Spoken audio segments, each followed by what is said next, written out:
Bolo.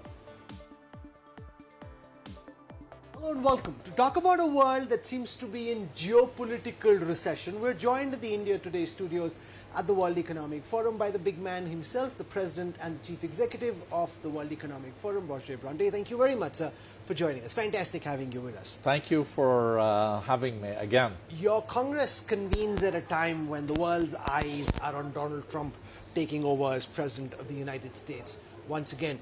What's the general buzz that you're picking up by speaking to all the delegates who've assembled from the world over? How is WEF looking at Trump's second presidency? So I think the participants are particularly happy that we will have Donald Trump the third day in his presidency live in Davos on video for an hour making a speech, but also having dialogue with the participants. That shows that Donald Trump appreciates Davos and the World Economic Forum. He's been here twice as president, the only president that has been twice in a row.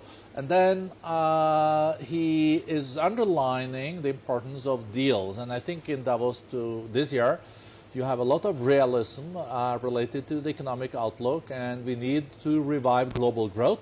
So the focus is on how can we make sure that we get closer to trend growth, 4% in the years to come.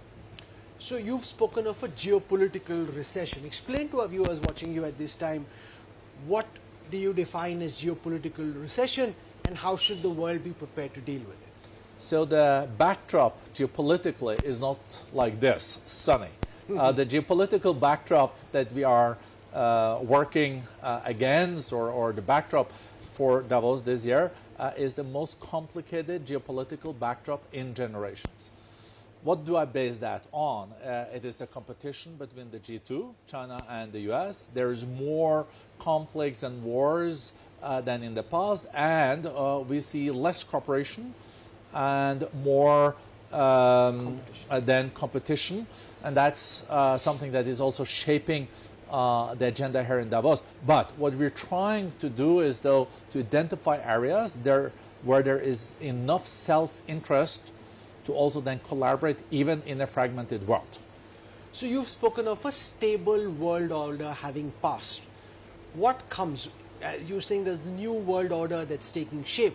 What form and shape do you think this new world order will finally take? It's hard to say. I definitely hope it's not the jungle growing back or the law of the jungle. I don't think it will be, but you know, when you are between orders, it's always unruly times. Nations are competing for influence, the same with companies. It's definitely going to be a more multipolar world. More players. You also see emerging economies taking more and more of room, and also a bigger part of the world economy, be it Indonesia, Malaysia, Africa, and definitely India, that is more and more influential. In this more multipolar world, there's still big key actors like the US, because they're close to 30% of the global economy, close to 50% of the global military capabilities. But how to combine a more multipolar world with some multilateralism. Multilateralism meaning some rules of the game, some traffic rules. How can we collaborate in specific areas where we need more cooperation? Look at the wildfires in Los Angeles. We still need to collaborate on mitigating greenhouse gases. Look at the bird flu now spreading in the US. We need to collaborate even in a competitive world on some future preparedness for then future pandemics. The World Economic Forum has always been a champion of globalization.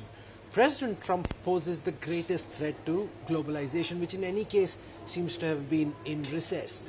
How are you assessing the impact of potential trade tariffs that President Trump and his administration seem determined to impose? It is true that it's a much different world than in the past. In the past, there was like a win-win thinking. What is good for you is good for me, and vice versa. No, it's more about competition and national interest. But even in a world where national interest is so critical, I think we will see growth in trade. Look at Trump 1.0. Trade grew globally also when he was president last time, and economic growth was strong. So I think there might be some tariffs coming. especially for those with a large trade deficit with the US. But we know also that Trump is a deal maker. He's also someone that likes to negotiate. So sometimes he put tariffs out there, and then we'll see what happens down the road. How do you see the Trump presidency impacting a country like India? So India is, in a way, fortunate because it's a country that has few foes, maybe a little bit in its neighborhood, but generally it's a country that has a lot of friends, and now we're seeing more friend-shoring, like countries then using countries they are friendly with to see manufacturing. That's why manufacturing is also now happening so fast and will continue to be located in India. So Make in India is a big thing. It's the right brand for something that is happening. And with Trump and also with Prime Minister Modi, you know, when he came, they coined this like Howdy Modi piece. I think for India, we'll have a good opportunity to continue a great collaboration with the US, and I think you will see more American firms also enlarging their manufacturing base out of India. And we know that services and digital trade is already important between these two countries. President Trump is threatening to impose excessive sanctions on China. China is preparing counter-maneuvers of its own. How do you see the China-America dynamic play out over the next 4 years? More competition between the G2. You know, together they're almost 45% of the global economy, so it really matters. And they will compete fiercely on the new technologies, especially AI. But at the same time, Trump also can surprise. You know, on Saturday, he called Xi Jinping and he said they had a lovely conversation and they discussed a lot of issues about peace and stability. Xi Jinping said peace and development. Let's see. I think there will be possibly tariffs. But, you know, China is also in a different position than in the past. 20% of their export used to go to the U.S. Today, they're down to 12%. So 88% of what they produce go to other countries than the U.S. So the other big question is on immigration and deportation of illegal immigrants. To what extent do you think Trump intends to push through on the rhetoric that we've seen on immigration during the campaign? I think it will be tough on the Mexican border, like having hundreds of thousands of people coming over the border, not controlled and illegally. I think he will be quite tough. On the deportation of illegal immigrants in the U.S., let's see how practical that is. It also comes with some trade-offs, you know, like the construction sector in the U.S. have 7 million employees. 2 million of them are illegal immigrants. And one of the other promises of Mr. Trump is to bring down inflation. And how do you bring down inflation if you then don't have those unskilled workers in that sector? So I think tough on future immigration, where there will be more visas, you have to apply for a green card, but I still think the U.S. needs a lot of people, especially if you're going to industrialize the U.S. again. He's saying bringing back manufacturing to the U.S., but then you also need workers, and those workers will have to come from somewhere. And I think also for example, India, that has been a major contributor to skilled labor, engineers and etc. You saw there was already a fight in the MAGA movement between those that said no H-1 visas. Elon Musk said we cannot build this country without great engineers from all over the world. And then Trump sided with Elon and said, Elon is right. We need the skilled workers. We just don't need those that are coming here in an illegal fashion. You know, the charge that's being leveled is that there's an oligarchy taking shape, a tech oligarchy. Even President Biden spoke about it. How much does that concern you, that a big billionaires, trillionaires club now effectively controls the American government and to that extent has a role to play in shaping the affairs of the world? So that's a very political question. I mean, you know, the World Economic Forum is a non-political organization. But it's true that during the platform economy that we have had with the social media, the winner took it all. If you became the most popular site, you were the winner. Now we're moving more into the new technologies related to AI. And you know, ChatGPT, no one knew what it was like 3-4 years ago, and now it's worth billions. So things are also changing very fast. You can be very successful today, but you have to work extremely hard every day because things are changing so fast. So if you look at the 10 companies with the highest market cap in the world today, many of them did not exist 20, 30 years ago. So new companies today can be the new unicorns, and then the unicorns can become the largest companies in the world in some decades, and that can be different companies from today. So I think this is a changing picture of who are the winners. In the build-up to this summit, you've written about disordered cooperation. How do you see a country like India playing its moves on the global high table in a way to be able to make the most of what you're calling disordered cooperation? So disordered cooperation is finding a way when countries are competing fiercely, and they don't want to have other countries deciding about what they're supposed to do. But I think India, because of its size and growing size, if it becomes like a 10 trillion US dollars economy by the end of this decade, more and more countries also listen to India. It has more leverage. So I think India's influence will increase for every year that goes. And India is also in the situation where it then can work with one country on this and another country on this. But of course, Indian leadership is also sought after in the global south. So it will be interesting to see also the path that India will follow here. But so far, India is, of course, very close to the US and also to the EU. And the US sees India as important because it's checks and balances in Asia between India and China. And we see India and China meeting more and more. Like India and China meets in Myanmar, they meet in Bangladesh, they meet in Nepal, they meet in Sri Lanka. There is competition, and there US so far has sided with India, that's for sure. We're seeing a new arms race in the area of artificial intelligence, particularly between China and the United States. How do you see that play out, sir, over the next 12 to 24 months?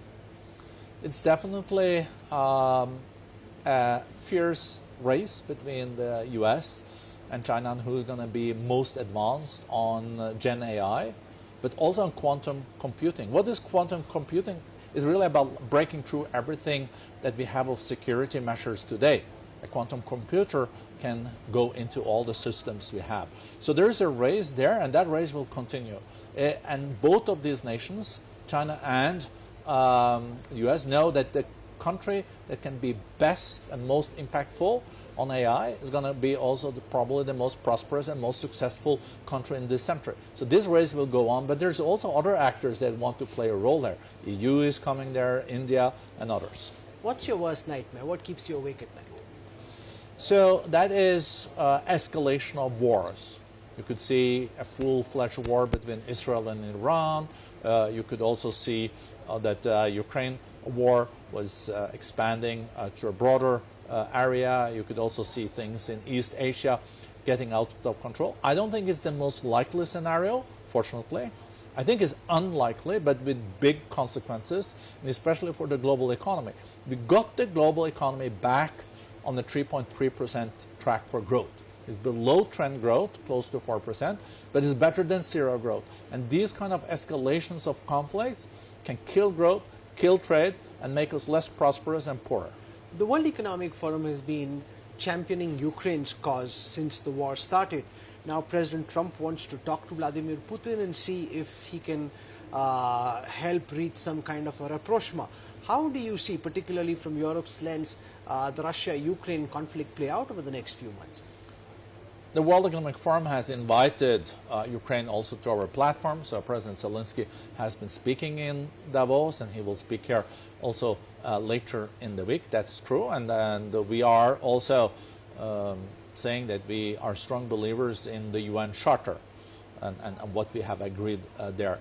I think this year you might see a solution for peace in Ukraine.